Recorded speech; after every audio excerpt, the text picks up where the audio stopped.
Hello বন্ধুরা, তোমরা সবাই কেমন আছো? রাজলক্ষ্মীর ব্লগে তোমাদের সকলকে স্বাগত জানাই। আমার শরীরটা খুব একটা ভালো ছিল না বেশ কিছুদিন ধরে, তাই জন্য আমি কোনো ভিডিও বা কোনো শর্টস আপলোড করতে পারিনি। যাই হোক, তোমরা সবাই ভালো আছো তো? আমার এই সবেমাত্র স্নান সেরে আমি উপরে উঠেছি। সকাল থেকে যা টুকটাক আমার কাজকর্ম ছিল সব কিছুই কমপ্লিট করে নিয়েছি। তো এবার ভাবলাম না, স্নানটা করে নিই, পুজোটা করে নেওয়া যাক। তো স্নান করেই আমি সোজা পুজো করতে যাই না, আমি আগে একটু সাজগোজ করে নিই, কারণ কি আমি অল্প স্বল্প সাজগোজ করতে ভালোবাসি। তো সেই জন্য আমি ওপরে চলে এসেছি, একটুখানি সাজগোজ করে নেব এবং নিচে গিয়ে পুজোটাও করে নেব। দেখো, দেখতে দেখতে কেমন শীতটা চলে গেল, তাই না? খুব গরমও পড়ে গেছে, স্নান করেছি বলে আমার মনেই হচ্ছে না। যাই হোক, আমার সাজগোজ কমপ্লিট হয়ে গেছে, দেখো তো আমায় কেমন লাগছে দেখতে। চলো আমি তাহলে পুজোটা করে নিই। পুজো করা আমার হয়ে গেছে। এরপর চলে এসেছি দুপুরে রান্নার তোড়জোড় নিয়ে। ওই যে বললাম না, শরীরটা খুব একটা ভালো নেই, তাই জন্য বিশেষ কিছু রান্না বান্না আমি আজকে আর করবো না। তাই জন্য মনে হয়েছে যে ডিম আলু দিয়ে একটুখানি কষা কষাভাবে রান্না করব। আর ওই যে দেখলে সজনে ফুল, যেটা খেতে আমি একদমই পছন্দ করি না, মানে একেবারেই আমার ভালো লাগে না খেতে, কিন্তু তা সত্ত্বেও তোমরা হয়তো বলবে ভালো যখন লাগে না তাহলে বানাচ্ছ কেন। আসলে কি জানো তো, মা কালকে বিকেলে এসেছিল আমার বাড়িতে। এরপর মা বলছে, দেখ সজনে ফুল তো সবসময় পাওয়া যায় না, আর যেগুলো সিজনে হঠাৎ হঠাৎ করে কিছু দিনের জন্য থাকে আবার পাওয়া যায় না, সেগুলো আমার মনে হয় খাওয়া খুব দরকার। আর নাকি সজনে ফুলের অনেক কিছু উপকারিতাও আছে, যাই জন্য মা আমাকে ছাড়িয়ে পরিষ্কার করে দিয়ে গেছে। তাই আমি ভাবলাম যে মা আমাকে এত কষ্ট করে দিয়ে গেল, সেগুলো যদি আমি কোনোরকমভাবে হেলাই ফেলাই করে দিই তাহলে সেটা ঠিক হয় না। তাই ভাবতেই রান্না চাপাতে চাপাতে ভাবলাম যে কী করা যায়, কি করলে এটা সদ্গতি হবে। তাই হঠাৎ করে মনে হলো যে ঠিক আছে, চলো, সবজি তো আমার খেতে ভালো লাগে না, তাহলে একটু পকোড়া বানিয়ে নেওয়া যাক। তাই জন্য আমি ভাবলাম যে এই সজনে ফুলগুলো দিয়ে পকোড়া বানাবো। এই ভাবতে ভাবতে দেখো না, রান্না বেশ খানিক আমার এগিয়ে গিয়েছে। যাই হোক, রান্না চলুক, আমিও তোমাদের সাথে গল্প গুজব করে নিই। আমি আসলে স্নান করতে যাওয়ার আগে যা কিছু রান্না বান্না করব সেগুলো একটুখানি গুছিয়েই গিয়েছিলাম। তাহলে কি হয়, যখন আমি রান্না করব তখন তাড়াহুড়ো লেগে যায় না, সেজন্য আমি আগে থেকে গুছিয়ে নিই। জানো তো বন্ধুরা, আমি যখন এমনি সময় বসে থাকি তখন আমি সবার ভিডিও দেখি, আমার খুব ভালো লাগে। এইসব দেখে আমার নিজেরও মনে হয়েছে যে আমিও একটুখানি ভিডিও বানাই। তবে কি আমি না খুব ভালোভাবে ভিডিও এডিট করতে পারি না, বা কিভাবে কি করলে কি হয় সেটাও আমি ঠিকমতো এখনো পর্যন্ত জানি না। ওই সবার ভিডিওই দেখে যাই, আর আমার দেখতে সেটা খুব ভালো লাগে। তাই মনে হলো যে না, নিজেও একটুখানি ভিডিও বানাই, চেষ্টা করি। মানুষ তো সব কিছু একেবারেই শিখে যায় না, তাই ভুল ত্রুটি নিশ্চয়ই হবে। তো যাই হোক, তোমরা যদি আমার ভিডিওটি দেখে থাকো, তোমাদের যদি ভালো লেগে থাকে, যা ভুলভ্রান্ত হবে সেগুলো তোমরা না হয় একটুখানি ক্ষমা করে দিও। আর যদি ভালো লেগে থাকে তাহলে আমার চ্যানেলটাকে সাবস্ক্রাইব করে দিও, লাইক করে দিও, আর একটু ছোট্টখানি কমেন্ট করে দিয়ে যেও। এটুকুই আমার বলার ছিল। দেখো, তোমাদের সাথে কথা বলতে বলতে আমার রান্না অনেকটাই এগিয়ে গিয়েছে। এবার আমি শুরু করছি ওই সজনে ফুলের বড়া বানানোর জন্য প্রস্তুতি নিচ্ছি। এই যে দেখো না, আমি বাটির মধ্যে কিছুটা লবণ দিয়ে আর জল দিয়ে সজনে ফুলগুলোকে বেশ অনেকক্ষণ ভিজিয়ে রেখেছিলাম। তাতে কি হয়, ফুলগুলো না একটুখানি নরম হয়ে যাবে। ওই জন্য আমি একটা বাটির মধ্যে এই সজনে ফুলগুলো ভালো করে ছেঁকে ছেঁকে তুলে নিলাম, আর ওর মধ্যে যে জলটা ছিল সেটাও আমি ভালো করে ঝেড়ে নিলাম।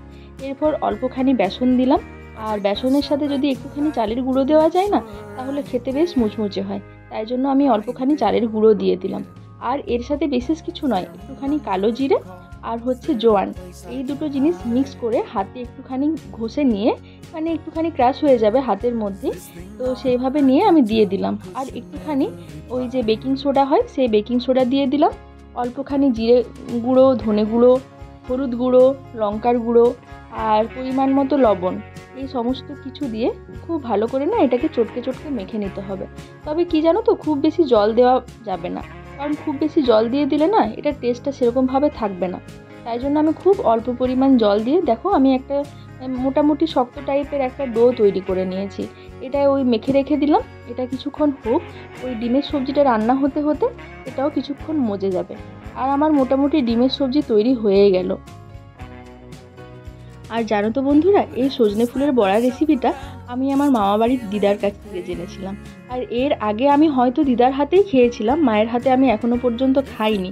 তো আমার হঠাৎ করেই মনে হলো যে ওই রকমভাবেই করা যাক। যদিও আমি ঠিকমতো জানি না যে দিদা কী কী উপকরণ দিয়ে এই বড়াটা বানায়, তো আমার নিজের মতো করেই আমি একটুখানি বানিয়ে নিলাম। তো দিদার হাতে যখন আমি খেয়েছিলাম সেটা খেতে আমার খুব ভালো লেগেছিল, এবং আমি বুঝতেও পারিনি যে সেটা সজনে ফুলের বড়া ছিল। যাই হোক, আমি তো আর এত ভালো দিদার মতো রান্না করতে পারি না, তাই জন্য নিজের মতো করেই আমি চেষ্টা করলাম যে কিভাবে করা যায় বা কী হয়। আর আমি জানিও না এখনও পর্যন্ত যে এটা খেতে কেমন হবে, তবে মনে হচ্ছে খুব একটা ভালোও হবে না, বা জানি না খুব খারাপ হবে কি না, তবে মনে হচ্ছে খারাপ হবে না, ভালোই হবে খেতে। তো যাক, আগে করে নিয়ে তারপর যখন খাবো তখনই না হয় বুঝতে পারা যাবে যে ঠিক কেমন হয়েছে না হয়েছে। আর আমার এখানে দেখো ডিমের তরকারি একদম রেডি হয়ে গেছে। আমি লাস্টে একটুখানি গরম মশলা দিয়ে এটাকে নামিয়ে নেব। আর দেখলে আমার একটা খুব বাজে অভ্যেস আছে, আমি খাবার বানাতে বানাতে চেখে না দেখলে না আমি বুঝতে পারি না যে সেটা ঠিক হয়েছে, নুন হয়েছে না মিষ্টি হয়েছে। আমার কিন্তু মন ভরে না, বা যদি আমার যেদিনও কোনো রকম উপবাস থাকে সেদিনে আমার খুব প্রবলেম হয়ে যায়। তবে আমি সেরকমভাবে ভুল হয়নি এখনও পর্যন্ত, না চেখে দেখাও। কিন্তু জানো তো, ওই মেনিয়া বলে একটা ব্যাপার আছে, আমার মধ্যে সেই ব্যাপারটা আছে, না চেখে দেখা অবধি আমার মনটা ঠিক শান্তি পায় না। এরপর দেখো আমি ডিমটা ঢেলে রেখে দিয়েছি। এবারে এই যে সজনে ফুলের বড়াগুলোকে আমি এক এক করে কড়াইয়ের মধ্যে ছেড়ে দিচ্ছি।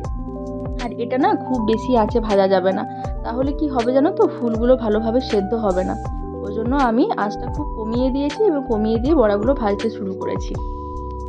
পাশেই দেখো আমি একটা কুকার চাপিয়ে দিয়েছি, কারণ ডিমের সবজিটা খুব মাখা মাখা হয়ে গেছে, তো ভাত দিয়ে খাওয়াটা খুব অসুবিধে হয়ে যাবে। তাই জন্য ভাবলাম একটুখানি ডাল বানিয়ে নিই, ডালটা থাকলে আর অতটা অসুবিধে হবে না। ওইদিকে ডাল হোক আর আমার এদিকে বড়াও হতে থাকুক। আর ওইদিকে তো আমার ভাত হয়েও গেছে। ব্যাস, সবচেয়ে বড় কাজ যেটা ছিল সেটা আমার হয়ে গেছে। আর এটা হতে খুব বেশি সময় লাগবে না, খুব তাড়াতাড়ির মধ্যে এটা হয়ে যাবে। তবে কি, এই বড়াগুলোকে একটুখানি মুচমুচে করে যদি ভাজা হয় না, তাহলে এগুলো খেতে খুব ভালো লাগে। যাই হোক, আমার মোটামুটি রান্না প্রায় শেষের দিকে হয়ে গেছে। তো তোমাদের কি রান্না বান্না সবার কমপ্লিট হয়ে গেছে?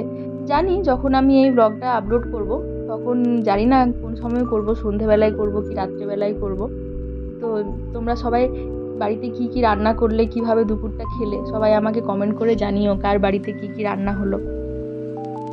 আর বন্ধুরা, তোমাদের কাছে আমার একটা প্রশ্ন রইল, এই যে শীতকাল আস্তে আস্তে চলে যাচ্ছে, মানে প্রায় চলেই গেছে বলতে পারো, আর গরমকাল যে পড়ে যাচ্ছে, তা তোমাদের কার কার ভালো লাগে শীতকাল আর গরমকালের মধ্যে? আমার কিন্তু শীতকাল একেবারেই ভালো লাগে না। ওই যে অনেক কিছু একসাথে পরতে হয়, এই সোয়েটার, এই শাল, অনেক কিছু, আর আমি এত চাপাচুপি দিয়ে জামা কাপড় পরতে পারি না, যার জন্য আমার শীতকাল একদমই ভালো লাগে না। গরমকালটাও সহ্য করা আমার জন্য খুব কষ্টদায়ক, আমি গরমও খুব একটা সহ্য করতে পারি না। তাই বলে আমার মনে হয় তবুও গরমের চাইতে শীতকালটা আমার একদমই পছন্দ নয়। কী করা যাবে, যার যেরকম পছন্দ। তা তোমাদের কার কার ভালো লাগছে গরম আসার জন্য, আর কার কার খারাপ লাগছে গরম আসার জন্য, তোমরা আমাকে একটু কমেন্ট করে জানিও। আর এই শীতকালের এত কিছু যে সবজিপালা আমরা এতদিন ধরে খেয়ে এসেছি, আর গরমকালে এগুলো কিছুই পাওয়া যাবে না। এরপর ভাবতে থাকি যে এই গরমকাল এলো মানে কখন যে কি রান্না করব সেটাই বুঝে উঠতে পারবো না। যে একই রকমের সবজি, হয় ঝিঙে নয় পটল, এই সবজিতেই ভরপুর, আর বিশেষ কোনো সবজি এই গরমের কালে আর পাওয়া যাবে না। রেগুলার যে কি রান্না করব সেই নিয়ে হয়ে যাবে মাথায় হাত। আর এই দেখো আমার বড়াগুলো এপিট ওপিট করে ভাজাও হয়ে গেল, আমি বাটিতে তুলেও নিয়েছি, আর রান্নাও কমপ্লিট হয়ে গেছে। এবারে ভাবলাম গ্যাসটা ভালো করে পরিষ্কার করে নিই, এবং ভালো করে সব কিছু গুছিয়ে রেখে দিলে আমার এখনকার মতো ছুটি, আর কোনো কাজ নেই। ব্যাস। আর কি জানো তো, আমার রান্না হলে সাথে সাথেই আমি গ্যাস পরিষ্কার করে নিই, আমার এগুলো ফেলে রাখতে একদম ভালো লাগে না। যত পরিষ্কার থাকে সেটা দেখে আমার চোখে জ্বালা জুড়োয়। কি আর বলবো, যদি ফেলে রেখে দিই না, পরে খুব টেনশন হয়ে যায় কখন কীভাবে শেষ করবো।